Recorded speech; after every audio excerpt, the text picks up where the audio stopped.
자, 오늘은 예레미야 애가를 보도록 하겠습니다. 예레미야 애가라는 이 책은 책의 제목 그대로 예레미야 선지자가 지은 애가라는 뜻입니다. 이 애가들이 기록되어 있는 책인데, 그렇기 때문에 이 예레미야 애가에는 예루살렘이 바벨론에 의해서 멸망당한 후에 예레미야 선지자가 멸망당했던 예루살렘과 그리고 바벨론에 의해서 비참한 현실을 맞이하게 된 유다 백성들의 참혹한 현실을 바라보면서 짓게 된 이 슬픈 노래가 담겨 있는 거예요. 자, 예레미야 애가 1장 1절과 2절을 보겠습니다. 슬프다 이 성이여, 본래는 거민이 많더니 이제는 어찌 그리 적막히 앉았는고. 본래는 열국 중에 크던 자가 이제는 과부 같고, 본래는 열방 중에 공주되었던 자가 이제는 조공 드리는 자가 되도다. 밤새도록 애곡하니 눈물이 뺨에 흐름이여. 사랑하던 자 중에 위로하는 자가 없고 친구도 다 배반하여 원수가 되었도다. 자, 예레미야 애가의 첫 번째 이제 시작되는 어기가 뭐냐면 슬프다 이성이여 라는 말이에요. 그러니까 애가 말 그대로 슬픈 노래라는 건데, 슬프다 이성이여, 이렇게 하나님이 선택하신 예루살렘 성이 어떻게 이렇게 비참하게 멸망당할 수 있느냐. 그 현실을 바라보는 하나님의 선지자 예레미야의 눈에 눈물이 맺히고 자기 백성들과 이스라엘을 위해서 슬퍼하고 있는 것이죠. 자, 그런데 여기서 우리가 놓치지 말아야 되는 사실은 뭐냐면, 이 예레미야 애가라는 책이 비록 유다 백성들이 멸망당한 현실을 바라보며 지은 그 슬픈 노래라고 하더라도 성경 66권은 한 권의 책이라는 것입니다. 그리고 이 한 권의 책은 예수 그리스도를 향하여 눈을 돌리고 있다는 거예요. 그래서 우리는 모든 성경을 볼 때, 심지어 오늘 우리가 보는 이 애가를 살펴볼 때도 이 말씀이 구속사적으로 어떤 의미가 있는지 예수님과 관련하여 우리가 생각을 해봐야 되고, 예수님과 관련해서 어떤 의미가 있고, 또한 지금 이 말씀을 대하고 있는 우리에게 어떤 메시지를 주시기 위해서 기록되었는지를 생각하고 봐야 합니다. 자, 우리 누가복음 13장 34절과 35절을 보겠습니다. 예루살렘아 예루살렘아, 선지자들을 죽이고 내게 파송된 자들을 돌로 치는 자여, 암탉이 제 새끼를 날개 아래 모음같이 내가 너희의 자녀를 모으려 한 일이 몇 번이냐. 그러나 너희가 원치 아니하였도다. 보라, 너희 집이 황폐하여 버림받으리라. 내가 너희에게 이르노니 너희가 주의 이름으로 오시는 이를 찬송하리로다 할 때까진 나를 보지 못하리라 하신지라. 자, 지금 예수님이 어떤 말씀을 하신 거예요? 예루살렘 성이 로마에 의해서 무너지게 되고 그 옛날 바벨론에 의해서 예루살렘이 짓밟혔던 것처럼 심판받게 될 것을 예언한 겁니다. 자, 그러면 왜 예수님께서는 이 예루살렘 성에 대해서 이런 심판의 메시지를 주셨을까요? 우리 누가복음 19장 41절부터 44절을 보겠습니다. 가까이 오사 성을 보시고 우시며 가라사대, 너도 오늘날 평화에 관한 일을 알았다면 좋을 뻔하였거니와 지금 내 눈에 숨겨도다. 날이 이를지라 내 원수들이 토성을 쌓고 너를 둘러 사면으로 가두고 또 너와 및 그 가운데 있는 내 자식들을 땅에 맺히며 돌 하나도 돌 위에 남기지 아니하리니 이는 권고받는 날을 내가 알지 못함을 이남이니라 하시니라. 자, 이렇게 얘기를 해요. 우리가 신약 성경을 보면은 예수님이 눈물을 흘리셨다는 장면이 그 기록이 3번 나옵니다. 첫 번째는 나사로가 죽었을 때 눈물을 흘리셨고요. 두 번째는 겟세마네 동산에서 기도하실 때 눈물로 간구를 올리셨죠. 그리고 세 번째, 마지막으로 예루살렘 성을 보시고 우시면서 하나님 백성들의 죄악에 대해서 슬퍼하고 아파하면서 눈물을 흘리셨어요. 그러니까 우리는 하나님이 예루살렘에 심판을 내리실 때 당신이 선택하신 백성들에게 공의를 행하고 심판을 행하실 때 그때 그 하나님의 마음이 어떠한지 우리가 이해를 해야 한다는 겁니다. 여러분, 하나님은 사랑의 하나님이세요. 하지만 동시에 하나님은 온 땅을 공의로 다스리시는 공의로우신 왕이시죠. 그렇기 때문에 하나님은 하나님 백성들에게 공의를 세우셔야 하는 책임이 있으신 분입니다. 자, 그런데 때때로 우리는요, 우리가 지은 죄들은 생각하지 않고 하나님을 원망하는 데 굉장히 익숙해 있어요. 그래서 우리의 바람은 뭐냐면, 우리가 죄를 지어도 책망받지 않았으면 좋겠고, 죄를 지어도 내가 하나님 자녀니까 하나님이 그냥 적당히 넘어가 주셨으면 좋겠다는 마음을 갖습니다. 그러니까 하나님 자녀가 됐다는 것은 이제 내가 하나님 자녀니까 하나님이 다른 사람들보다 나를 죄에 대해서 조금 더 관대하게 대해주시겠지, 이런 마음으로 죄를 여전히 지으면서 내 죄를 하나님이 그냥 넘어가시기를 원하는 그런 마음을 갖는다는 거예요. 하지만 그럴 수는 없다는 것이죠. 왜냐하면 성경에 기록된 하나님은 거룩하신 분이세요.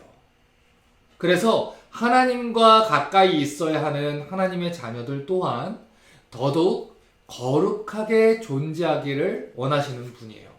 그래서 때때로 하나님께서는 우리를 거룩하게 하시기 위해서 징계라는 것을 허락을 하신다고 이야기를 합니다. 자, 히브리서 12장 5절부터 9절을 볼게요. 또 아들들에게 권하는 것 같이 너희에게 권면하신 말씀을 잊었도다. 일러스되 내 아들아, 주의 징계하심을 경히 여기지 말며 그에게 꾸지람을 받을 때에 낙심하지 말라. 주께서 그 사랑하시는 자를 징계하시고 그의 받으시는 아들마다 채찍질 하심이니라 했으니 너희가 참음은 징계를 받기 위함이라. 하나님이 아들과 같이 너희를 대우하시나니 어찌 아비가 징계하지 않는 아들이 있으리요. 징계는 다 받는 것이거늘 너희에게 없으면 사생자요 참 아들이 아니니라. 또 우리 육체의 아버지가 우리를 징계하여도 공경하여거늘 하물며 모든 영의 아버지께 더욱 복종하여 살려 하지 않겠느냐, 이렇게 얘기를 했어요. 그러니까 하나님은 우리가 하나님 자녀라는 이유 때문에 우리를 더더욱 죄에서 돌이키고 우리에게 거룩한 삶을 요구하시는 분이라는 것이죠. 그래서 하나님은 때때로 우리를 징계하셔야 되는 순간에 슬프고 마음이 아프더라도 우리에게 기꺼이 회초리를 드시는 분이라는 거예요. 하지만 그렇다고 해서 우리가 하나님이 우리에게 이 회초리를 대시는 이유를 오해해서는 안 된다는 겁니다. 하나님이 우리가 미워서 매를 대시는 게 아니에요. 우리를 죽이고자 매를 드시는 것도 아닙니다. 왜 하나님이 매를 대시고 회초리를 대시고 징계를 하세요? 살리기 위해서 매를 댄다는 거예요. 아마도 여러분 중에 대부분의 사람들은요, 어렸을 적 부모님께 이 매를 맞고 자라셨을 거예요. 저도 마찬가지죠. 물론 여러분 그 부모님들 중에는 감정적으로 폭력을 행사하신 분들도 있었을 겁니다. 하지만 대부분의 부모들은 자녀가 잘 되는 것을 바라고 회초리를 들어요. 자, 그러면 매를 때리는 부모와 매를 맞는 자식의 입장에서 한번 나눠서 생각을 한번 해보자고요. 우리가 어렸을 때 이 부모님에게 매를 맞는 일을 종종 행하지 않습니까? 그러면 매 맞는 일이 이제 결정이 되어서 이제 체벌을 받게 되면 그 상황에서 우리가 이렇게 얘기를 합니까? 아버지, 제가 맞을 짓을 했습니다. 그러니까 저를 체벌해 주시옵소서. 악한 길에서 구원해 주시옵소서. 이렇게 하지 않죠. 어떻게든 한 대라도 더 안 맞으려고, 사실은 잘못한 것도 잘 모르는데 그냥 잘못했다고 싹싹 빌면서 그 자리만 어떻게든 피하려고 하는 게 우리입니다. 그런데 그리고는 얼마 지나지 않아서 또 죄를 짓는 거, 그게 우리의 모습이었죠. 여러분, 그게 어린아이의 모습이죠. 죄에 대한 인식도 부족하고 고치려는 마음도 별로 없고 부모님이 왜 자신에게 매를 대는지도 다 이해를 못한 채로 그냥 자기가 매를 맞으면 엄마는 나를 사랑하지 않아, 나를 사랑한다면 나에게 이렇게 매를 댈 리가 없어, 이렇게 자기가 잘못한 것은 까맣게 잊고 그냥 매 맞은 것만 생각하면서 부모님을 원망하는 게 어린아이 모습입니다. 자, 그런데 그 아이를 이렇게 회초리를 대고 체벌한 부모 마음은 어떨까요? 여러분, 아이를 체벌하는 부모의 마음은 좋습니까? 당연히 안 좋죠. 그래서 한 번, 두 번, 세 번, 네 번 말로 이렇게 경고를 하는 거예요. 사랑하는 아이한테 이 매를 대는 건 이 부모 마음에도 굉장히 좋지 않기 때문에, 그래서 이 몇 번을 경고를 주다가도 더 이상은 정말 안 되겠다, 이대로는 안 되겠다 싶을 때 다음번에는 이제 회초리를 맞을 거다. 그리고 경고한 뒤에 그 뒤에도 지켜지지 않으면 회초리를 대는 것이죠. 그리고 그 부어오른 아이의 매맞은 자국을 보면서 연고도 발라주는 거고, 또 속상한 마음을 가지고 잠자리에 와가지고 매맞은 그 상처도 보고, 멍이 들었는지 혹시라도 덧나진 않았는지 또 마음 속상해하면서 잠드는 게 우리 부모님들 마음이죠. 그래서 하나님이 예레미야 13장 16절과 17절에서 이렇게 얘기를 하신 거예요. 그가 흑암을 일으키시기 전, 너희 발이 흑암한 산에 거치기 전, 너희 바라는 빛이 사망의 그늘로 변하여 침침한 흑암이 되게 하시기 전에 너희 하나님 여호와께 영광을 돌리라. 너희가 이를 듣지 아니하면 나의 심령이 너희 교만을 인하여 은근히 곡할 것이며 여호와의 양 무리가 사로잡힘을 인하여 눈물을 흘려 통곡하리라. 자, 지금 하나님이 경고를 주셔요. 경고를 주면서 돌이키라, 돌이키라, 내가 슬프다 하시는 거예요. 그들이 돌이켰으면 하나님이 용서해 주셨죠. 그런데 그들은 끝까지 회개하지 않았다는 거예요. 하나님이 뭐라고 합니까? 제발 내 마음이 슬프니까 회개하고 돌아와라, 이렇게 외치셨음에도 불구하고 끝까지 회개하지 않아서 결국에 하나님의 눈에서 눈물이 흐르게 하고 통곡하게 하는 그런 일을 초래했다는 것입니다. 그러니까 이게 하나님 백성들에게, 하나님 자녀들에게 매를 대고 슬퍼하고 애통해 하시는 하나님의 마음이라는 것이죠. 여러분, 지난주에 우리가 예레미야를 살펴보지 않았습니까? 예레미야는 40년 동안 유다에서 활동을 했어요. 40년 동안 하나님 말씀을 전했고 회개하라 외쳤고 이스라엘의 죄를 지적하며 그들의 죄를 돌이키는 그 사역을 했어요. 그런데 그 말을 뒤집어서 말하면 제가 어떤 말이라 했습니까? 하나님이 그들의 죄를 40년 동안 참아주셨다는 말이라고 제가 말씀을 드렸습니다. 선지자들이 활동을 오래 했다는 것은요, 하나님이 그만큼 오래 참아주셨다는 얘기예요. 하나님이 그들의 죄를 1년, 2년 참은 게 아니고 40년 동안 참아주셨다고요. 하나님이 즐겁고 기쁜 마음으로 이스라엘에게 매를 대시는 게 아닙니다. 슬프고 아픈 마음으로 당신의 아들인 이스라엘을 징계하시는 거예요. 그런데 그 징계하는 것이 하나님이 유쾌하지 않기 때문에, 하나님 너무나 속상하시기 때문에 제발 거기까지 가지 않기를 바라며 선지자들을 자꾸 보내는 겁니다. 그런데 그런 마음도 모르고 하나님은 우리를 사랑하지 않아 라고 이야기를 하고, 하나님의 종들의 목소리에 귀를 자꾸 닫고서 자기의 길로 걸어간다면 그것이 어떻게 하나님 아버지의 마음을 아는 자녀들이라고 할 수 있겠습니까? 그것은 영적인 어린아이와도 같은 모습이라는 것이죠. 여러분, 왜 예수님이 예루살렘 성을 보고 울었습니까? 하나님께서 그들에게 수많은 선지자들을 보내셨어요. 그래서 죄를 책망하시고 회개하게 하셨음에도 불구하고 그들이 끝까지 회개하지 않았기 때문이에요. 그래서 하나님으로 하여금 공의의 심판을 하실 수밖에 없도록 그들이 죄에서 벗어나지 않았기 때문입니다. 그래서 슬프다는 거예요. 그 성에 내려질 심판을 미리 보셨기 때문에, 알고 계시기 때문에, 죄값이 무엇인지 알고 계시기 때문에 슬퍼하시고 눈물 흘리셨다는 것입니다. 그렇기 때문에 예레미야 애가 3장 33절을 보면 그 하나님의 마음에 대해서 오해하지 않도록 하나님을 변호하고 있는 거예요. 주께서 인생으로 고생하며 근심하게 하심이 본심이 아니시로다. 주께서 인생으로 고생하며 근심하게 하심이 본심이 아니시로다. 여러분, 어떤 자녀가 성숙한 자녀입니까? 성숙한 자녀는 부모님의 마음을 이해하는 자녀예요. 비록 어렸을 때는 다 이해하지 못할 수도 있겠죠. 그런데 언제까지 그러지도 않아요. 그래서도 안 되고요. 한 살 한 살 나이를 먹어가면서 자라가는 게 자녀가 성숙해져 가는 것이고, 부모님의 마음을 이해하는 자녀가 바로 성숙한 자녀입니다. 자, 그러면 이제 여러분께 여쭤볼게요.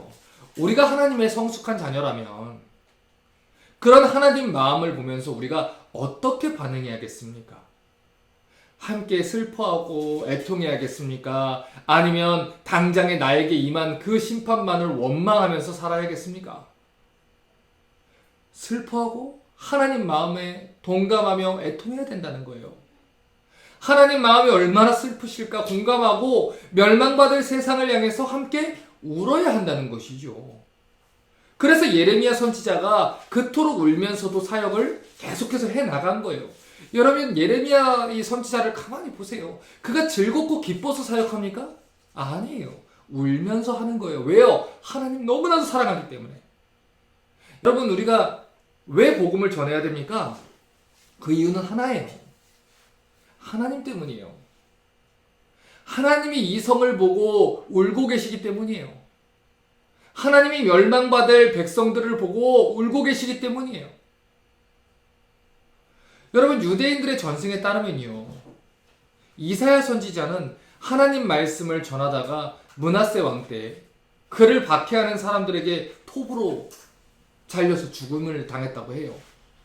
여러분, 원래 이사야는 왕족 출신이에요. 이 얘기는 가만히 있었으면 부유하게 평안하게 잘 지냈을 거라는 얘기죠. 예레미야 또한 제사장 집안의 사람이었어요. 그냥 자기 일 감당하면서 가만히 있었으면 죽을 때까지 평안하게 지냈을지도 몰라요. 그런데 예레미야 이 선지자, 이사야 선지자, 우리 에스겔 선지자, 또 수많은 하나님의 선지자들은 거짓 선지자들과 타락한 종교 지도자들과 타락한 왕들에게 차라리 죽는 게 낫다고 할 정도의 박해를 받았습니다. 심지어 자기 친척 고향 사람들인 이 아나돗 사람들조차 예레미야를 핍박하고 조롱을 했어요. 그런데 왜 예레미야가 그 선지자들이 그런 핍박을 감내하면서까지 하나님 말씀을 전했습니까? 회개해야 됩니다. 당신들에게 심판이 임했습니다. 이 말을 전하면 보나마나 사람들이 돌을 던지고요, 싫어하고요, 쫓아내고요, 미워하고요, 모함할 것이 뻔해요. 그런데 그들이 몰라서 했을까요? 아니에요. 알았어요. 그런데 왜 그 사람들이 하나님 말씀을 전했냐는 것이죠. 예레미야 20장 8절과 9절을 봅니다. 대저 내가 말할 때마다 외치며 강포와 멸망을 부르짖으오니 여호와의 말씀으로 하여 내가 종일토록 치욕과 모욕거리가 됨이니이다. 내가 다시는 여호와를 선포하지 아니하며 그 이름으로 말하지 아니하리라 하면 나의 중심이 불붙는 것 같아서 골수에 사무치니 답답하여 견딜 수 없나이다. 하나님이 예레미야에게 회개의 메시지를 전하라고 했습니다. 그래서 예레미야는 설교할 때마다 이스라엘의 죄악과 강포와 멸망에 대해서 부르짖었어요. 그러니 당연히 종일토록 하루 종일 치욕을 받고 모욕을 받았다라고 얘기를 하는 거예요. 그러니까 예레미야를 가만히 읽어보면요, 예레미야도 사실은 그 마음속으로는 하고 싶지 않았던 거예요. 여기서 그만둘까? 외롭고 힘들어서 아프고 속상해서 하나님 나 죽이십시오. 그렇게 하나님께 기도하고 진짜 못해먹겠다 이렇게 소리치고 그만둘까도 생각했다는 것이죠. 하지만 예레미야가 포기하지 않았어요. 왜요? 그의 마음에 찾아왔던 억울함보다 하나님 마음에 공감하는 마음이 훨씬 더 컸다는 겁니다. 그래서 울면서 가는 거예요. 자신의 처지를 아파하면서 슬퍼하는 것보다 하나님 마음이 아픈 것을 봐버렸기 때문에 도무지 그 일을 멈출 수가 없었다는 거죠. 여러분, 이 두 사람이 예를 들어서 트러블이 생겼다고 가정을 해보세요. 이 두 사람의 관계가 유지되려면 어떻게 해야 돼요? 물론 쌍방이 다 잘하면 너무 좋겠죠.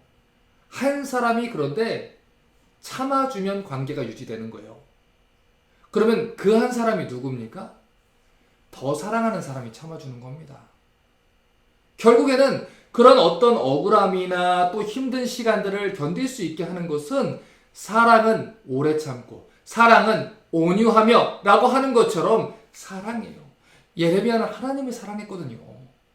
그래서 이 일을 견디는 거예요. 여러분 중에 누군가는 우리 성도분들도 또 여러분이 복음 전한 사람들을 위해서 음식도 해다 주고 그들을 위해서 기도해 주고 그들의 얘기를 들어주고 그들이 여러분에게 때로는 속상하게 하는 걸 다 참아주고 인내해 주는 사람들이 있을 겁니다. 그럴 때 속상하시죠. 그런데 왜 참아요? 집에서 혼자 반찬 막 만들어주면서 아이고 내가 이 짓을 또 하고 있네 하면서도 또 하시잖아요. 왜 합니까? 이유는 하나예요. 사랑하니까. 그 사람을 사랑하고 하나님을 사랑하니까. 그래서 고린도후서 5장 14절이요. 이렇게 말을 합니다. 그리스도의 사랑이 우리를 강건하신도다. 우리가 생각건대 한 사람이 모든 사람을 대신하여 죽었은즉 모든 사람이 죽은 것이라.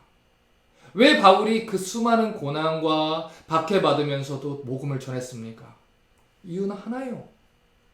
나를 위해서 죽으신 그리스도의 사랑이 나를 강권하기 때문이죠. 영웅놀이를 하기 위해서 죄를 책망하고 다닌 게 아니에요. 자신이 의인이라는 걸 드러내기 위해서 외치고 다닌 게 아니에요. 너만 선지자냐? 너만 목사냐? 너만 하나님의 말씀이 임했냐? 그걸 논쟁하기 위해서 회개하라고 외치고 다닌 게 아니에요. 바울이 그리고 수많은 선지자들이 하나님의 진짜 종들이 회개의 복음을 외치는 이유는요. 그들이 하나님 마음을 보았기 때문입니다. 회개하지 않으면 멸망받게 될 수많은 하나님의 백성들을 바라보는 하나님의 눈물을 바라봤기 때문이에요. 그래서 누가 나를 위해서 갈고 이렇게 슬퍼하시는 하나님 마음을 알고 이사야 선지자가 손을 들었던 거죠. 주님, 내가 여기 있습니다. 나를 보내소서. 여러분은 어떻습니까? 여러분은 정말 주님 사랑하십니까? 다른 사람들 들으라고 하는 말 말고요. 여러분 가슴에 정말 손을 얹고 여러분 정말 하나님을 사랑하십니까? 정말 하나님의 사랑이 여러분의 마음을 강건하고 있습니까? 하나님 저에게 직장 주시면 제가 하나님을 더 뜨겁게 섬기겠습니다. 하나님 저에게 배우자를 주시면 더 하나님을 뜨겁게 사랑하는 가정 세우겠습니다. 하나님 저에게 비즈니스에 복 주시면 제가 더 하나님 위해 살겠습니다. 하나님 저희에게 자녀 주시면 하나님을 위해 살도록 가르치겠습니다. 여러분 그렇게 기도해 오셨지요. 그래서 어땠습니까? 여러분 정말 하나님 위해서 지금 살고 계십니까? 그때 그 약속을 정말 잘 지키고 계십니까? 예전에 어떤 치과 의사분의 이야기를 제가 대화를 나누는 가운데 들은 적이 있어요. 전에 열심히 주를 섬기고 예배를 자리를 잘 지켰던 분입니다. 그런데 이분이 치과 의사로 시작하고 일하기를 시작하자마자 교회를 떠났어요. 그리고 예배 자리를 떠났어요. 그리고는 찾아가서 물어보니까 이렇게 말합니다. 목사님, 바빠서 교회를 갈 수가 없어요. 목사님, 제가 매달 내야 되는 돈이 얼마나 많은 줄 아십니까? 그걸 다 갚으려면요, 토요일도 일해야 되고요, 주일도 일해야 돼요. 제가 얼마나 힘든 줄 아세요? 그런데 그 형제의 이야기를 들어보니까 진짜 이유는 이랬어요. 이제 치과 의사가 됐으니까 친구들 만나고 사람들 만날 때 기죽지 않아야 되잖아요. 그래서 차를 비싼 외제차로 바꿨어요. 집도 크고 좋은 것으로 샀어요. 골프장 회원권도 바꿨고요. 이제 우리 아내도 치과 원장 사모님이니까 명품으로 여러 가지도 사주고요. 그러다 보니까 이거저거 다 이 리스다 뭐다 붙어버리니까 매달 들어가는 빚들이 늘어나게 된 것이죠. 그래서 그걸 갚아야 되니까 교회를 떠나고 예배 자리를 떠나게 된 거예요. 그러면 뭐 어디부터 잘못된 겁니까 이거는? 여러분 예루살렘 백성들은요 의인 한 사람이 없어서 멸망을 당했습니다. 그들은 누구보다 예배를 사랑한다고 이야기했던 사람들이었고요. 율법을 잘한다고 했던 사람들이었어요. 그런데 그런 이스라엘에요 의인 한 사람이 없어서 멸망을 했어요. 그러면 지금 우리는 어떨까요? 여러분 텍사스가 바이블 벨트라고 하죠. 한국이 정말 역대 정말 겨울을 찾을 수 없을 정도 하나님이 큰 은혜를 베풀어 준 나라라고 하죠. 세계의 10대 교회가 몇 개가 있고 미국 내에서 가장 큰 교회가 몇 개가 이 텍사스에 있다. 그래서요. 그게 뭐예요? 수많은 교회들이 있다고 해도요. 매 주일마다 수많은 사람들이 교회를 빠져나온다고 해도요, 정말로 우리가 그때 이스라엘보다 낫다고 할 수 있겠습니까? 여러분, 속지 마십시오. 그리고 스스로를 속이지 마십시오. 속이는 사람들끼리 모여서 같이 속지 마십시오. 지금 교회에 다니는 사람들 중에서요, 나중에 주님 앞에 설 때에 나 너 모른다 라는 소리를 들을 사람들은 수없이 많을 겁니다. 아무리 우리가 주여 주여 부르짖다고 하더라도요, 내가 주의 이름으로 귀신을 내쫓고요, 병을 고쳤습니다. 내가 주의 이름으로 예언을 했고요, 내가 주의 이름으로 방언을 했고요, 내가 몇 시간씩 몇 번을 40일 금식구들이 10번을 했습니다 하더라도 난 널 모른다. 나를 떠나서 저 지옥으로 들어가라. 책망받을 사람들이 우리 주변에 수없이 많을 것입니다. 이것은 예수님이 하신 말씀이죠. 여러분은 정말 누구를 위해서 살고 계십니까? 여러분의 영혼은 정말 평안하십니까? 오늘 밤 내가 주님을 만난다면 정말 부끄럽지 않게 내가 주를 위해서 살았습니다 말씀하실 수 있겠습니까? 매 주일 교회에서 찬양이 울려 퍼질 때마다 성도들이 고백을 하죠. 주님 사랑해요. 온 마음과 정성 다해 하나님의 신실한 신부 되기를 원합니다. 온 마음을 다해서 주님을 사랑합니다. 예수님이면 충분합니다. 예수님이 나의 모든 것 되십니다. 눈물을 쏟고 손을 흔들고 우리는 거기서 기도를 하지요. 여러분, 하나님을 속일 수는 없어요. 하나님은 우리 삶의 주인이 우리인지 아니면 하나님인지 정확하게 알고 계십니다.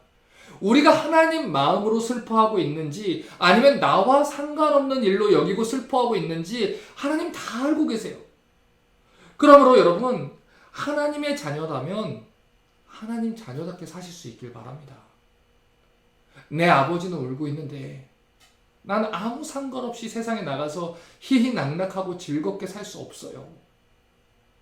정말로 찬양 가사처럼 아버지 눈물이 있는 곳에 나의 눈물이 있기를 원하고 아버지 마음이 있는 곳에 나의 마음이 있기를 원한다면, 정말 우리가 그걸 원한다면 여러분, 우리의 삶은요 분명히 지금과 달라질 거예요. 선지자들은 하나님의 마음을 아는 사람들이었습니다. 하나님 마음에 공감하고 함께 눈물 짓고 함께 아파하는 사람들이었어요. 그래서 슬프다 이성이여 라고 우시는 하나님 마음에 함께 울면서 이 선지서를 기록한 거예요. 예레미야 애가 1장 5절과 6절을 보십시오. 저의 대적이 머리가 되고 저의 원수가 형통함은 저의 죄가 많음으로 여호와께서 공곡케 하셨습니다. 어린 자녀들이 대적에게 사로잡혔도다. 처녀 시온의 모든 영광이 떠나가며 저의 목백은 꼴을 찾지 못한 사슴이 쫓는 자 앞에서 힘없이 달림 같도다. 자, 지금 예루살렘이 어떻게 됩니까? 성전은 불에 타서 무너졌고요. 백성들은 포로로 끌려가게 됐어요. 남아있는 자들은 처참한 광명으로 살아갑니다. 이런 치욕적인 역사는 이스라엘 역사상 전례 없는 비극이었어요. 그런데 지금 선지자가 정말 슬퍼하고 있는 게 뭡니까? 그런 표면적인 이유가 아니에요. 이스라엘에 벌어진 가장 큰 비극은요, 시온의 모든 영광이 떠나갔다, 이 표현에 있어요. 여러분, 시온의 영광이 뭡니까? 예루살렘에게 주신 하나님의 가장 크신 영광이 뭐예요? 하나님이 그들과 함께 계시다는 거였어요. 하나님의 영광이 성전에 함께 머물러 계셨고 하나님이 그들과 함께 계셨다는 것, 그것이 바로 시온에게 주셨던 가장 큰 영광입니다. 그런데 하나님이 그 영광을 거두셨다는 거예요. 그러니 이 성은 이제 초라하기 그지없는 성이 되어버리는 것이죠. 1장 1절과 2절을 다시 봅니다. 슬프다 이 성이여, 본래는 거민이 많더니 이제는 어찌 그리 적막히 앉았는고. 본래는 열국 중에 크던 자가 이제는 과부 같고 본래는 열방 중에 공주되었던 자가 이제는 조공드리는 자가 되었도다. 자, 열국 중에 크던 사람들이 이제는 과부같이 됐고 공주됐던 자가 이제는 조공드리는 포로 잡힌 자가 됐다는 것이죠.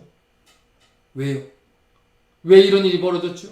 그들이 범죄했기 때문이에요. 그래서 하나님 영광이 그들을 떠났기 때문이에요. 1장 4절을 보십시오. 시온의 도로가 처량하며 절기에 나아가는 사람이 없음이로다. 모든 성문이 황적하며 제사장들이 탄식하며 처녀들이 근심하며 저도 공고를 받았도다. 여러분, 옛날에 유대인들이 유월절 같은 절기를 지킬 때는 온 이스라엘 사람들이 예루살렘으로 다 모였어요. 이건 우리나라의 설날 정도가 아니고요. 정말 거대한 온 나라의 중요한 절기들이 되면 막 빼곡하게 사람들이 모였다고요. 그런데 그날에 온 나라의 도로가 텅 비었다는 거예요. 축제가 벌어져야 되는 날에 초상집 같은 날을 맞이하게 됐다는 거예요. 1장 15절은 이렇게 말합니다. 주께서 내 지경한 모든 용사를 없는 것 같이 여기시고 성회를 모아 내 소년들을 부수시며 처녀 유다를 술틀에 밟으셨도다.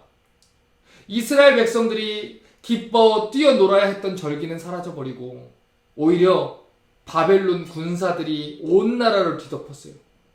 이스라엘 백성들을 짓밟았다는 거예요. 어쩌다가 이 나라가 이렇게 됐느냐?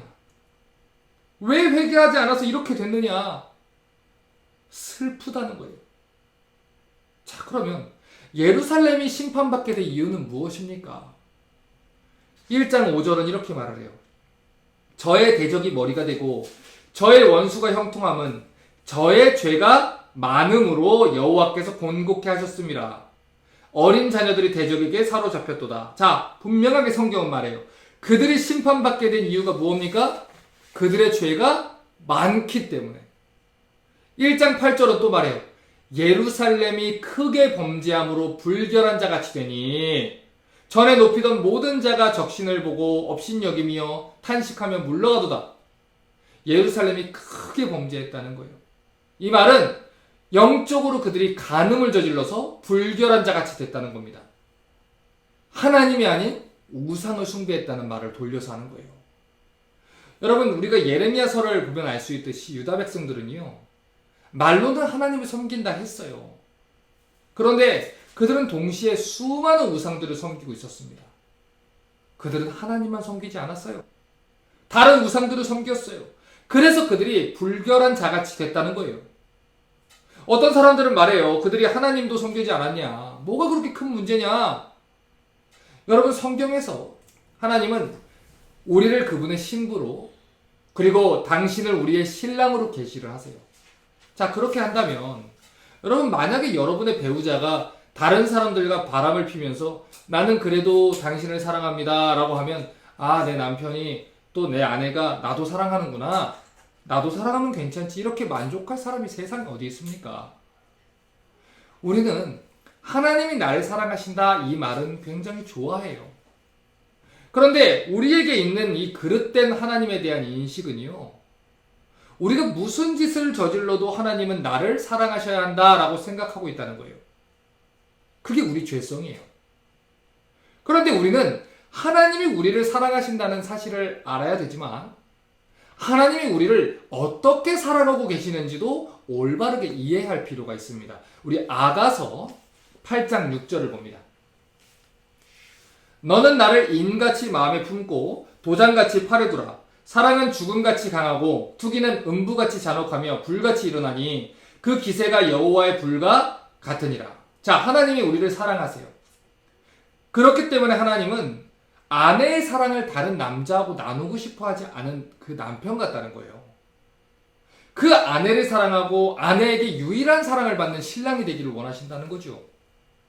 그래서 성경은요, 하나님에 대해서 말할 때 질투하시는 하나님이라는 표현을 사용하는 거예요. 하나님은 우리를 불같이 사랑하십니다. 너무나도 사랑하세요.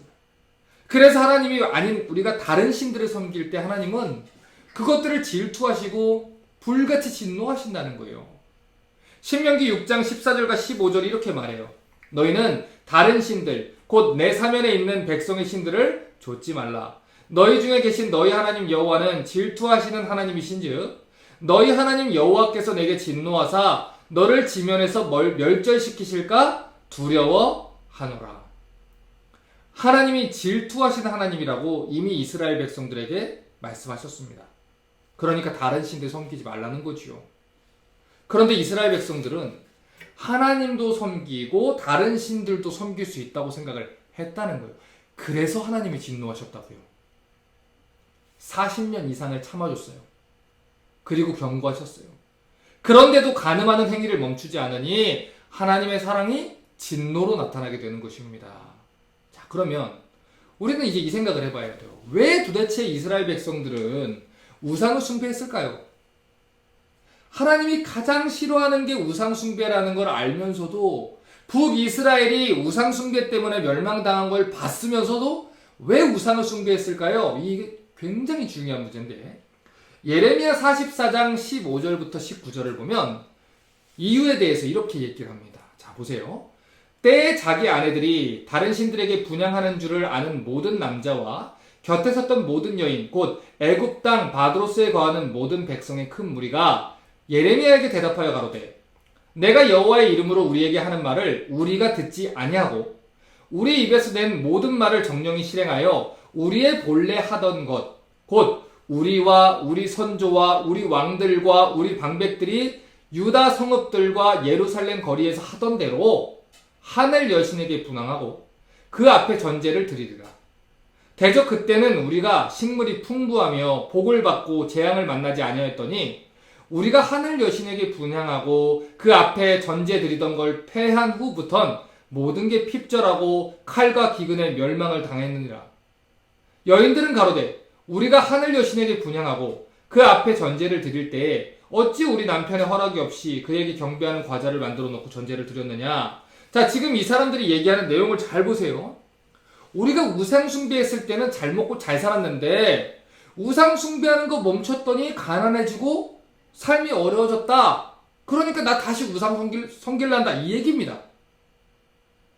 아니, 하나님 말씀대로 살면 잘 먹고 잘 살아야 되는 거 아니냐. 근데 하나님 말씀대로 살았더니 오히려 더 먹고 살기 힘들어졌다. 그러니까 나 다시 예전으로 돌아갈 거다. 예전에 예수 믿기 전처럼 살 거다. 그렇다고 교회에 안 나오겠다는 건 아니고, 교회도 다니지만 세상 사람들하고 똑같이 살면서 잘 먹고 잘 살 거다, 이 얘기입니다. 여러분, 지금 현대 교회들에 펴져 있는 병폐가 뭡니까? 기복신앙입니다. 예수 믿으면 복 받는다, 이거죠. 분명히 예수님은 누구든지 나를 따라오려거든 자기 십자가를 지고 나를 따라오라고 하셨어요. 여러분, 십자가 없는 복음은 없습니다. 고난 없는 제자도 없습니다. 그런데 현대 교회들이 고난과 십자가와 제자됨의 대가를 다 지워버리고 그런 것들 전하면 사람들이 싫어하니까 오로지 예수 믿으면 복 받습니다. 예수 믿으면 병 고쳐집니다. 행복한 삶을 살고 예수 믿기 전보다 훨씬 더 윤택한 삶을 살게 됩니다. 이런 기복주의 신앙만을 강조하고 이야기를 해요. 그래서 성경에서 이야기하는 죄와 회개에 대한 이야기는 싹 지워버리고 사람들이 즐거워할 만한 이야기들로 설교 시간을 도배하기 시작하는 것입니다. 혹시라도 그 교회의 성도들이 범죄했다고 이야기해주는 설교자가 나타나고 회개하라고 말하는 설교자가 나타나오면 그 목사님을 불러다가 경고를 주고 그 일을 멈추지 않으면 교회에서 그냥 내보내는 일을 현대교회들이 행하고 있어요. 여러분, 그 이유가 뭡니까? 하나님보다 성도들이 더 무서운 거지요? 아니요, 교인들이 더 무서운 거지요. 그렇게 하면 우리 교인들이 불편해한다는 거죠. 그러니까 잘 다니고 있는 우리 교인들 불편하게 하지 말고 네가 나가라는 거예요. 하지만 여러분, 예수 믿는다는 건 예수를 따른다는 것입니다. 예수의 십자가를 지고 예수를 따른다는 것이고 예수님 목소리를 알아듣고 하나님 말씀을 분별하고 그 말씀을 따라간다는 것을 말하는 거예요. 여러분, 그런데 우리 죄악된 본성에는 그런 마음이 없어요. 그래서 우리는 성공하는 것과 부자 되는 것과 이 땅에서 힘 있는 자로 살아가는 것과 잘 먹고 잘 사는 것에만 관심이 있습니다. 그래서 하나님을 섬긴다고 하지만 성경에 기록된 하나님을 섬기는 건 아니에요. 하나님을 피구석에 놓고 내가 믿을 만한 하나님인지를 보는 겁니다. 그리고 믿고 싶을 만한 하나님을 만들어내서 하나님 말씀을 듣는 것처럼 얘기를 하지만 내가 듣기를 원하는 말씀만 골라서 듣고 내가 따르기를 원하는 그 섬기기를 원하는 하나님의 모습만 만들어서 만들어진 하나님을 내가 섬기고 있는 거예요. 그리고 예수님을 따른다고 입으로는 얘기하지만 그 예수님은 성경의 예수님이 아닙니다. 내 입맛대로 만든, 내가 만든 예수님이죠. 그리고는 예수님을 따른다고 얘기를 하는 거예요. 그래서 그들의 신앙은 성경이 얘기하는 데 베이스가 있지 않아요. 사람들과 자기들이 원하는 것을 얘기하고 자기 멋대로 대화를 하다가 만들어낸 추상적인 예수님의 모습입니다. 그래서 대화를 하다 보면 성경에 이런 이야기가 있지 않나요? 없는 경우가 아주 허다해요. 여러분 요한복음 10장 27절을 보십시오. 내 양은 내 음성을 들으며 나는 저희를 알며 저희는 나를 따르느니라. 여러분 우리가 하나님 사람이라는 증거가 어디에서 나옵니까? 하나님 사람들은요 하나님을 따릅니다. 내가 이제까지 어떻게 살아왔든 간에 하나님과 논쟁을 벌이려고 하지 않아요. 성경에서 하나님이 말씀하셨는데 하나님이 내가 하는 모든 것들을 죄라고 하시면 그건 죄라고 인정하고 회개합니다. 하나님이 틀리다고 하시면 바로 무릎을 꿇고 삶의 방향을 바꿀 수 있는 사람이 하나님의 사람이고 하나님을 주님으로 여기는 사람입니다. 그런데 우리는 그런 것보다 내 자신이 원하는 대로 설득하고 그것을 내 이 얄팍한 이성을 동원해서 그럴싸하게 설득해서 바꿔서 합당한 것으로 바꿔나가는데 굉장히 익숙합니다. 여러분 아닙니다. 그래서는 안 되죠. 무엇이 예수님의 사람입니까? 예수님의 사람은 이제까지 어떻게 살았어도 무슨 말을 했어도 예수님이 말씀하시면 무릎 꿇는 사람입니다. 예수님이 말씀하시면 고집 피우지 않는 사람입니다.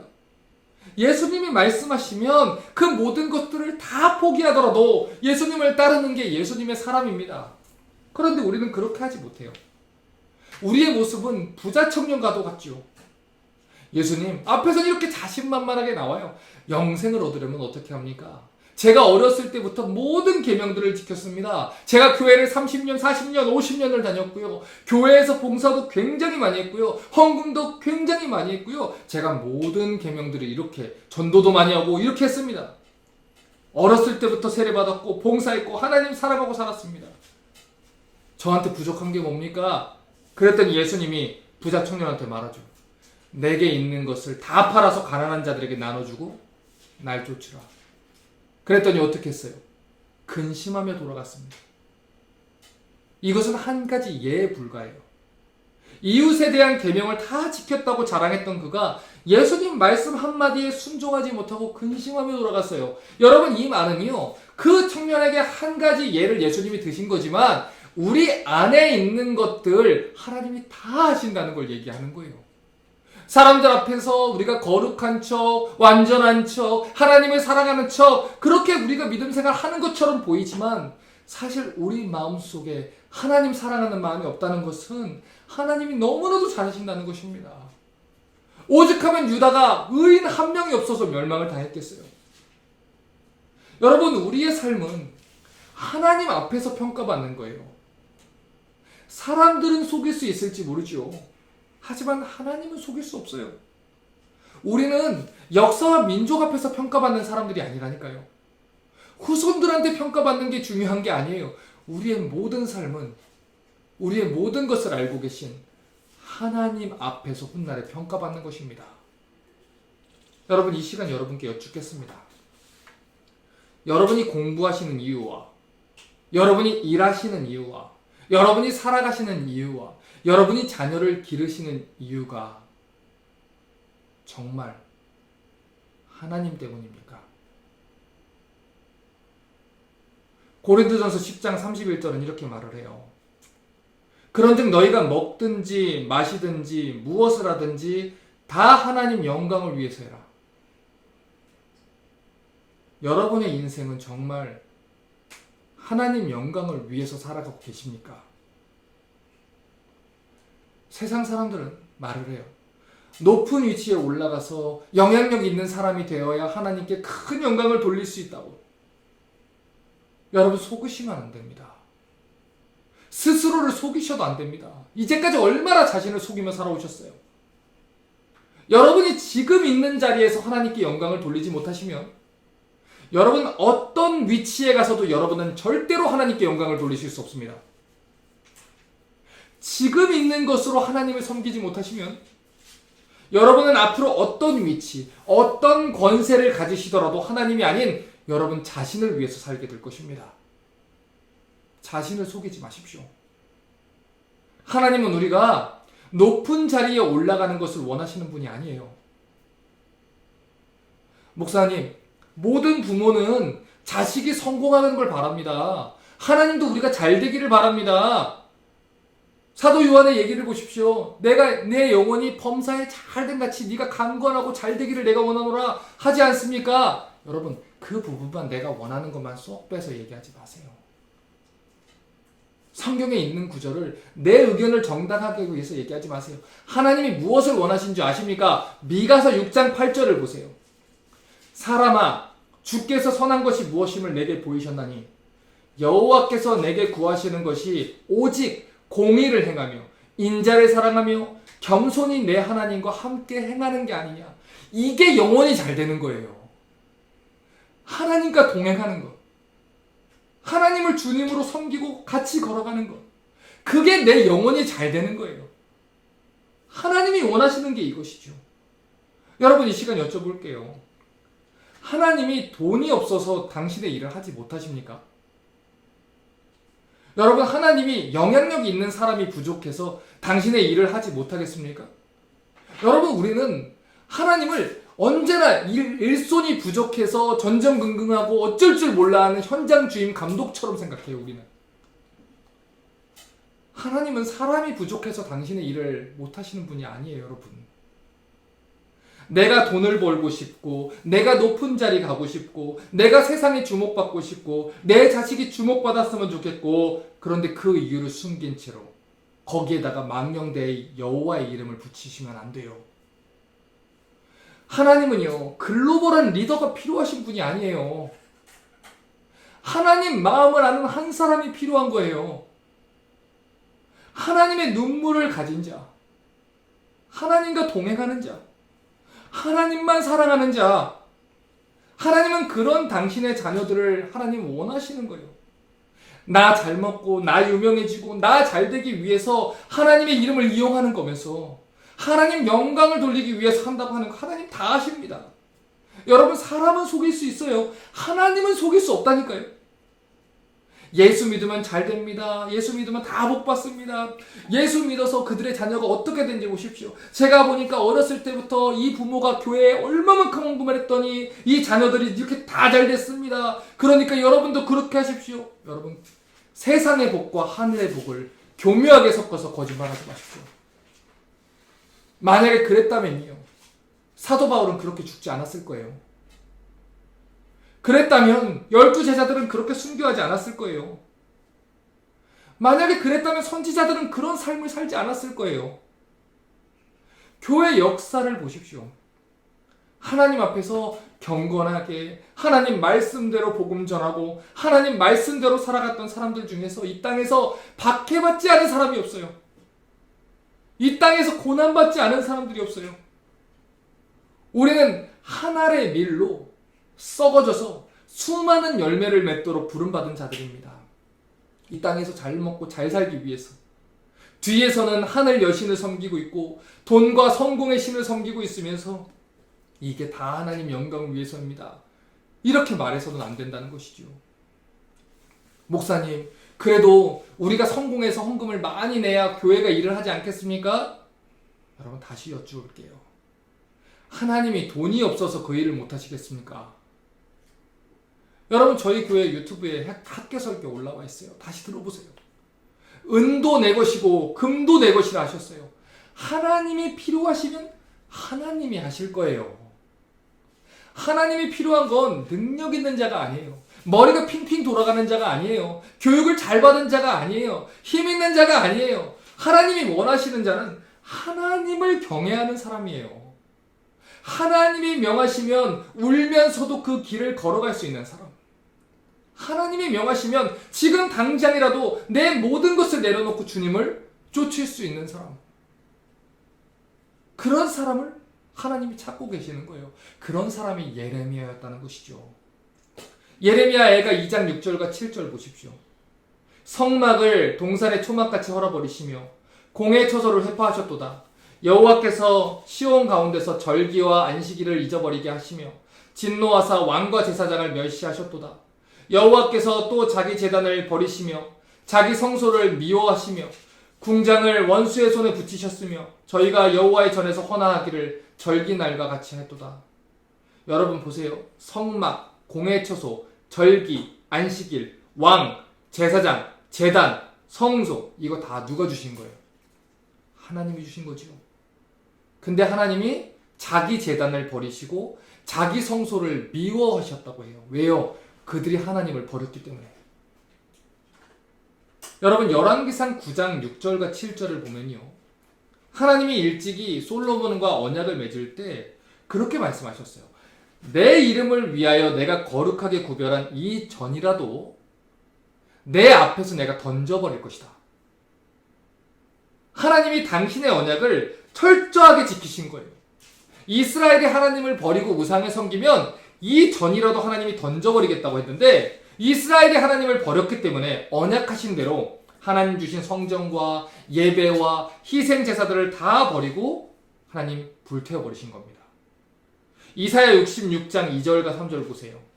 나 여호와가 말하노라 나의 손이 이 모든 것을 지어서 다 이루었느니라. 무릇 마음이 가난하고 심령이 통회하며 나의 말을 인하여 떠는 자 그 사람은 내가 권고하려니와 소를 잡아 드리는 것은 살인함과 다름이 없고 어린 양으로 제사 드리는 것은 개의 목을 꺾음과 다름이 없으며 드리는 예물은 돼지의 피와 다름이 없고 분향하는 것은 우상을 찬송함과 다름이 없이 하는 그들은 자기의 길을 택하며 그들의 마음은 가증한 것을 기뻐한즉. 자, 이 얘기가 무슨 얘기예요? 하나님 앞에서 죄를 회개하지 않고 드리는 예배는 가증한 예배라는 거예요. 그런데 그들은 매 그 모임마다 절기마다 하나님 예배를 멸시하고 우상 숭배를 하고 있으면서도 자기들은 하나님을 섬기고 있다고 말했다는 거예요. 그래서 그들이 심판받게 되는 겁니다. 말로는 하나님을 섬긴다고 해요. 말로는 하나님께 예배드린다 해요. 주일마다 예배 전에 모여요. 그런데 세상으로 넘어가서 세상의 우상들을 다 끌어오고 하나님의 법이 아닌 세상의 가치를 쫓아서 살아가는 것이죠. 하나님의 전이 모욕받고 있는 것이고 그래서 예배를 하나님이 받지 않으시겠다는 거예요. 그래서 예레미야 7장 4절에 이렇게 말씀하신 겁니다. 너희는 이것이 여호와의 전이라 여호와의 전이라 여호와의 전이라 하는 거짓말을 믿지 말라. 건물에 교회라는 간판 붙어있다고 다 교회가 아니라는 거예요. 자기 스스로 성도라고 부른다고 해서 성도가 되는 게 아니라는 거예요. 집사 직분을 받았고 장로 직분을 받았고 권사 직분을 받았고 교회 사람들이 나를 그렇게 부른다고 해서 내가 구원받은 하나님 백성이 아닐 수 있다는 말입니다. 하나님이 인정하지 않는 예배, 하나님이 멸시하고 싫어하는 예배, 가증한 예배, 그 타락한 예배를 드리면서 그리스도의 복음을 멸시하면서 결코 하나님을 섬길 수 없다는 거예요. 자, 그러면 그들이 하나님과의 언약을 파괴하게 된 이 주된 책임은 누구한테 있었습니까? 예레미야 예간 2장 14절을 보세요. 내 선지자들이 내게 대하여 헛되고 어리석은 묵시를 보았으므로 내 죄악을 드러내어서 내 사로잡힌 것을 돌이키지 못했도다. 저희가 거짓 경고와 미혹해 할 것만 보았도다. 예루살렘이 멸망하게 된 가장 큰 책임은 거짓 선지자들에게 있었습니다. 그리고 그들의 목소리를 들었던 이스라엘의 지도자들에게 있었어요. 거짓 선지자들은 사람들이 원하는 메시지만 전했어요. 평강하지 않은데 평강하다고 외쳤고 괜찮지 않은데 괜찮하다고 외쳤어요. 그래도 하나님이 복을 주실 것이다. 사람들의 입맛에 맞춘 거짓 복음을 전하며 그래도 괜찮다라고 외쳤습니다. 자, 그런데 4장 14절을 보세요. 그 선지자들의 죄와 제사장들의 죄악을 인함이니 저희가 성읍 중에서 의인의 피를 흘렸도다. 거짓 선지자들과 타락한 제사장들은요, 거짓 복음을 전파하는 데서 그치지 않아요. 하나님의 진짜 선지자들을 박해하고 죽이고 쫓아내고 모함했어요. 왜요? 그들이 있으면 자기가 가짜라는 것이 자꾸 드러나니까. 그래서 하나님 말씀을 전해주는 나팔수들을 죽여 없애는 것이고 이스라엘 백성들은 자기 입맛에 맞는 이야기를 해주는 거짓 선지자들의 말을 듣고 똑같이 하나님의 선지자들을 박해하고 내어 쫓은 거예요. 그러니 이스라엘은 더더욱 회개할 수 없었던 것이죠. 누가복음 11장 52절을 보면 예수님이 지금도 여전히 활동하고 있는 이 가짜, 거짓 말씀 사역자들을 향해서 이렇게 경고하십니다. 화 있을진지요. 너희 율법사요? 너희가 지식의 열쇠를 가져가고 너희도 들어가지 않고 또 들어가고자 하는 자도 막았느니라. 여러분, 그러므로 분별하셔야 돼요. 여러분, 시대가 악합니다. 분별하셔야 돼요. 말세의 사람들이 자신들의 귀를 간지럽히는 이 가짜 거짓 교사들의 목소리 귀를 기울인다고 했어요. 여러분 귀를 간지럽히고 여러분이 듣기 좋아하는 거짓된 말들을 전하는 사람들을 분별하시고 피하십시오. 그게 정말 하나님의 말씀인지, 정말 그게 나를 사랑해서 하는 말인지, 정말 이게 성경에서 나오는 말인지 성경을 보셔야 돼요. 성경을 보고 분별하시고 기도하셔야 돼요. 그렇지 않으면 그들과 더불어 멸망의 길로 걸어가게 될 겁니다. 3장 1절을 보십시오. 여호와의 노하신 매로 인하여 고난당한 자는 내로다. 자, 이제부터 굉장히 중요한 부분이에요. 자, 지금 여기서 여호와의 매로 인하여 고난받은 자는 누구를 말합니까? 1차적으로는 예레미야 선지자를 말하는 거죠. 하지만 동시에 예레미야는 파괴당한 예루살렘 성전을 자신과 동일시 여겨서 지금 표현하고 있는 거예요. 성전에는 하나님 언약이 담겨 있습니다. 그러면 성전에 주신 하나님의 언약은 누구에 대한 언약이죠? 오실 메시아에 대한 언약이에요. 예수 그리스도에 대한 언약이라고요. 우리가 사무엘하에서 살펴봤잖아요. 그렇죠? 그러니까 지금 이 솔로몬이 지었던 성전이 헐리게 됐다는 것은 결국 어떤 것을 미리 보여주는 거냐? 성전 대신 예수 그리스도의 몸이 헐리게 될 것을 보여주는 거예요. 자, 요한복음 2장 19절부터 21절입니다. 예수께서 대답하여 가라사대 너희가 이 성전을 헐라 내가 사흘 동안에 일으키리라. 유대인들이 가로되 이 성전은 46년 동안에 지었거늘 내가 3일 동안에 일으키겠느냐 하더라. 그러나 예수는 성전된 자기 육체를 가리켜 말씀하신 것이라. 예루살렘 성전은 하나님께서 다윗에게 주신 언약이 있는 곳이에요.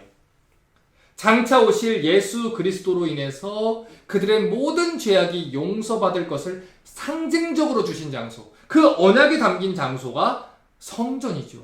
그런데 그 성전이 이스라엘의 죄 때문에 무너졌다는 것은 장차 예수 그리스도의 몸이 우리 죄 때문에 찢겨질 것을 미리 예표했던 사건이라는 것입니다. 자, 우리 예레미야 애가 2장 4절을 봅니다. 원수같이 활을 당기고 대적처럼 오른손을 들고 서서 눈에 아름다운 모든 자를 살육하셨으며 처녀 시온의 장막에 노를 불처럼 쏟으셨도다. 처녀 시온의 장막이라고 하는 것은 우리 성전 대신 예수 그리스도의 육신을 상징하는 거예요. 그러니까 하나님은 이스라엘과 우리의 모든 죄를 그리스도의 육신에다가 다 쏟아부으시고 십자가 위에서 우리를 대신해서 예수님을 철저하게 공의로 심판을 하시는 겁니다. 예레미야 애가 3장 8절은 또 이렇게 말해요.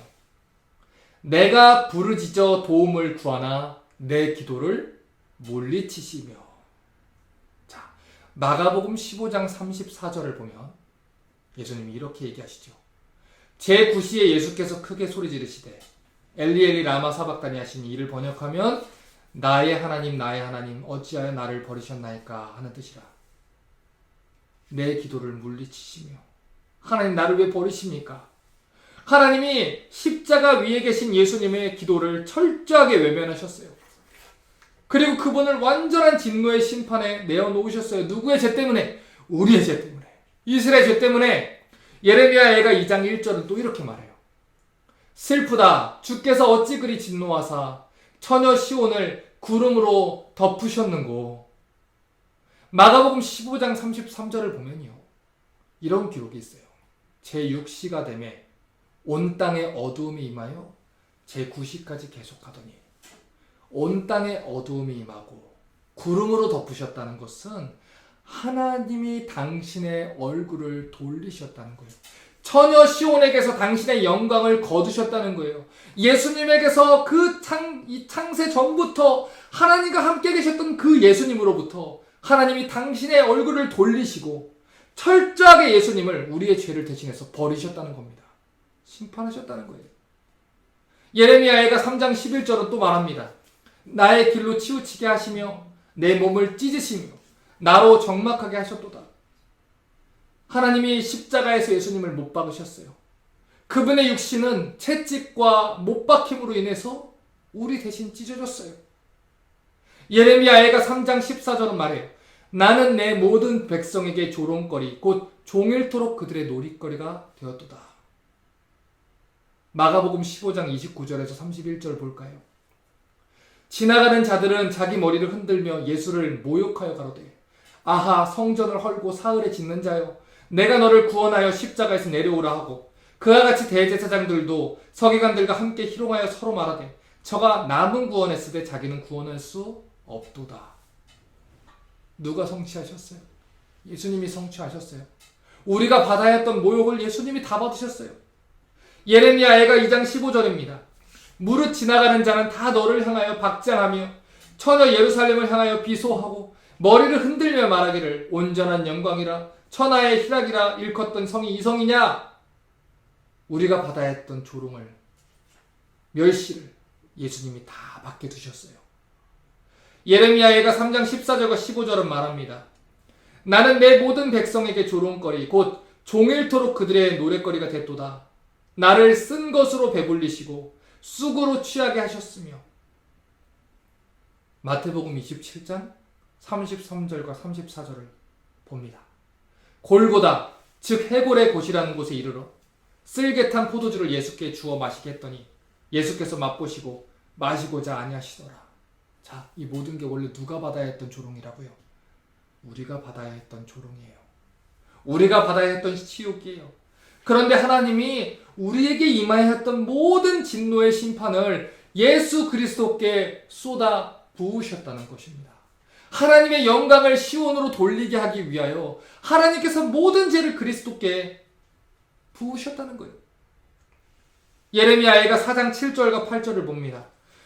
전에는 존귀한 자의 몸이 눈보다 깨끗하고 젖보다 희며 산호보다 붉어 그 윤택함이 마방한 청옥 같더니 이제는 그 얼굴의 숯보다 검고 가죽이 뼈에 붙어 막대기같이 말랐으니 거리에서 알 사람이 없도다. 원래는 존귀한 하늘 보좌에 앉아 계셨던 주님이에요. 그런데 우리 죄 때문에 인간의 육신을 입고 이 땅에 내려와서 처참한 죽음을 맛보시고 우리 죄 때문에 그분이 죽임을 당하셨다는 거예요. 우리 때문에 하나님의 아들이 그 모든 모욕을 감내하셨다는 것입니다.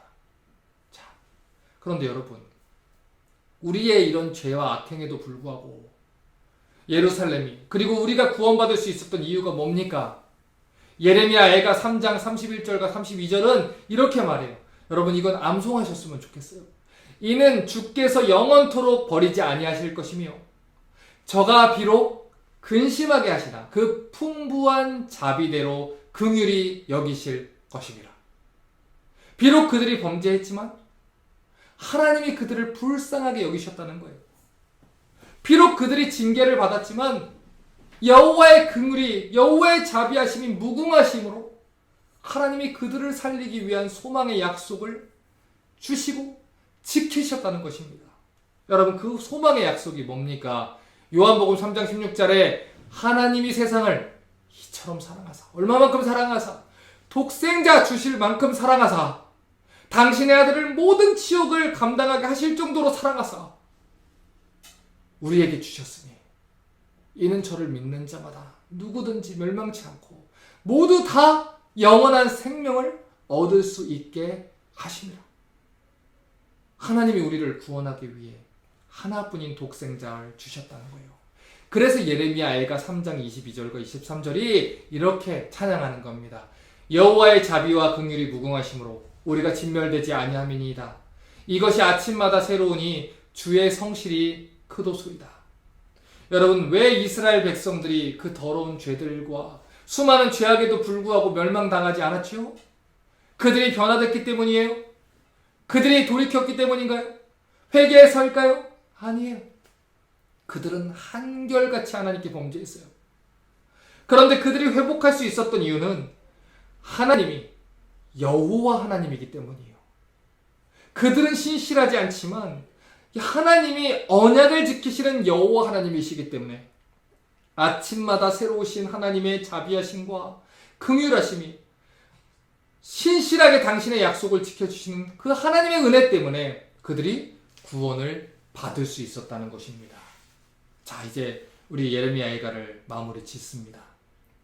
예레미야 애가를 보면서 우리가 배워야 되는 첫 번째 가르침은 우리의 죄가 얼마나 심각하고 끔찍한 결과를 불러왔는지를 봐야 된다는 거예요. 여러분, 우리가 회개하지 않으면 공의로우신 하나님은 당신이 주신 성전마저도 불태우실 수 있는 분이에요. 우리가 회개하지 않은 죄 때문에 하나님의 아들이 죽임을 당해야 했을 정도로 우리의 죄는 하나님과 우리 관계에 치명적인 결과를 불러일으키는 치명적인 것입니다. 그러므로 이 사실을 기억하십시오. 성숙한 아들이라면, 성숙한 딸이라면 우리의 죄 때문에 죄 없는 하나님의 아들이 고난을 당하셨다는 것을 기억하시고 그 은혜를 깨닫고 죄와 싸우고 그리스도의 사랑의 강건함을 받아서 하나님 마음을 알고 살아가는 그런 자녀들 되시기를 바랍니다. 또한 예레미야를 통해서, 이 애가를 통해서 배워야 되는 두 번째 사실은 우리의 소망은 하나님께만 달려있다는 거예요. 애가는 피상적인 교훈을 주는 책이 아니에요, 여러분. 이스라엘은 죄 지어서 멸망당했지만 우리는 그러지 맙시다. 이렇게 행동 교정하는 일반적인 가르침으로 끝나서는 안 돼요. 그렇게 하면 예수님이 오신 이유를 우리가 오해하게 되는 겁니다. 예레미야 애가 5장 21절을 보십시오. 자, 굉장히 중요한 표현이에요. 하이라이트 주셔도 돼요. 여호와여 우리를 주께로 돌이키소서. 그리하시면, 여긴 정말 하이라이트에 동그라미 다 치세요. 우리가 주께로 돌아가겠사오니 우리의 날을 다시 새롭게 하사 옛적 같게 하옵소서. 자, 지금 예레미야가 여러분 우리 주께로 돌아갑시다 이렇게 말합니까? 아니에요. 40년 동안 외쳐도 안 들었어요.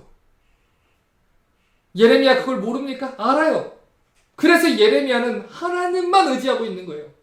여호와여, 언약을 지키시는 하나님이시여, 우리를 불쌍하게 여기시고 우리를 주께로 돌이키시옵소서. 그리하시면, 이게 중요한 말이라고요.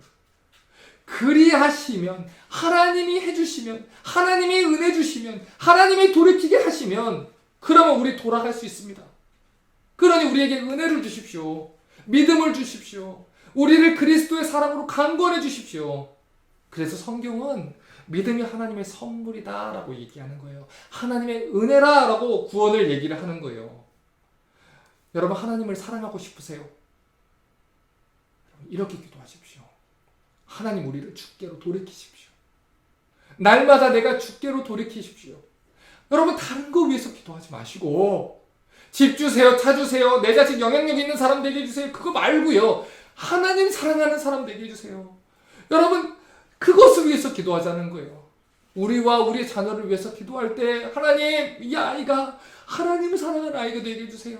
하나님이 정말 최고로 아는, 하나님만을 최고로 아는 사람 되게 해주세요. 하나님, 내가 이 땅에서 이 아이 평생 못 지킵니다. 하나님이 이 아이의 주님 되주세요. 하나님 두려운 줄 알고 사는 아이 되게 해주세요. 하나님밖에 없는 아이 되게 해주세요.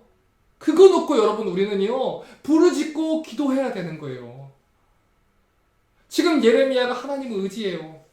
하나님 도와주세요. 왜요? 이 구약 성경의 역사는 남북 왕조가 철저하게 멸망하는 것으로 끝이 나죠. 스스로는 하나님 말씀을 지킬 수도 없고 결국에는 범죄함으로 끝났어요. 절망적이에요. 우리 스스로는 하나님을 찾을 수도 없고 하나님 뜻대로 살 수 없다는 것, 이걸 보여주고 끝이 나는 게 구약입니다. 자, 그러니 누가 해주셔야 돼요? 시온에서 여호와의 영광이 떠났어요. 하나님이 함께 하셨던 것이 떠났어요. 그래서 그들에게 수치가 임했어요. 그들에게 심판이 임했어요. 그러면 우리가 하나님과 함께 있기 위해서 누가 해주셔야 돼요? 하나님이 해주셔야 된다는 거예요. 임마누엘 해주셔야 된다는 거예요. 하나님이 우리와 함께 계시다. 임마누엘 해주셔야 되는 거예요. 그래서 예수님이 이 땅에 오신 거예요. 그래서 이 땅에 오셔서 죽으신 거예요. 그래서 우리에게는 은혜가 필요하고 이 땅에 오신 임마누엘 하나님의 은혜를 갈망해야 하는 거예요. 고린도후서 6장 2절은 이렇게 말합니다. 가라사대 내가 은혜 베풀 때에 너를 듣고 구원의 날에 너를 도왔다 하였으니 보라 지금은 은혜 받을 만한 때요 보라 지금은 구원의 날이로다. 여러분, 지금은 은혜 받을 만한 때예요. 여러분, 구원의 날이에요. 여러분, 벌써 지금 예레미야 애가까지 왔어요. 오랜 시간 동안 여러분과 지금 이 말씀을요 거의 30주 이상을 지금 전하고 있는 것이죠. 여러분, 이 선지서의 말씀을 전하는 목회자가 여러분 앞에 있고요, 이 말씀을 들을 수 있는 교회가 여기 있어요. 왜요? 은혜의 때인 거예요. 그러니 돌이키라는 거예요. 여러분, 그러니 이 말씀을 들으셔야 돼요. 그리고 전해주세요. 여러분이 사랑하는 자들에게 전해주세요. 그들이 하나님을 만나고 하나님 사랑하는 사람 되도록 하나님 그들을 돌이키도록 하나님 기도하시고 그 앞에서 부르짖기 원합니다. 하나님, 나한테 하나님 은혜를 주세요. 완악한 마음을 하나님께 항복시켜 주세요. 하나님, 내 마음을 부드럽게 해주세요. 그래서 내가 하나님 법을 쫓게 해주세요. 하나님 뜻대로 살게 해주세요. 이렇게 기도하며 나아가야 됩니다. 예수께서 우리 위해서 죽으셨습니다. 하나님의 아들이 여러분의 죄를 위해서 죽으셨습니다. 그러므로 이제 어떻게 사시겠습니까? 하나님 위해서 사십시오. 그리스도의 사랑이 여러분을 강권해서 그 사랑을 아는 자로 살아가시기를 주님의 이름으로 정중하게 부탁드립니다. 기도하겠습니다. 하나님, 하나님을 정말 사랑하는 종이 되기 원합니다. 겁도 많고 용기도 많은 자이지만 하나님 전하라고 하실 때 뒤도 안 돌아보고 계산하지 않고 뛰쳐나가 그 말씀 전하는 주의 종이 되길 원합니다. 저뿐만 아니라 이 말씀을 듣는 우리 교회 성도들 또한 그렇게 되기를 원합니다. 그들의 자녀 또한 그렇게 되기를 구합니다. 하나님, 우리에게 은혜를 베풀어 주셔서 세상의 부귀와 세상의 복을 쫓아서 살아가는 게 아니라 하나님을 구하고 하나님의 은혜를 구하는 그런 우리 교회와 성도들 되게 하여 주시옵소서. 주께서 우리를 돌이키시면 우리가 돌이킬 것입니다. 그러니 날마다 우리를 돌이켜 주시옵소서. 우리 주 예수 그리스도의 이름으로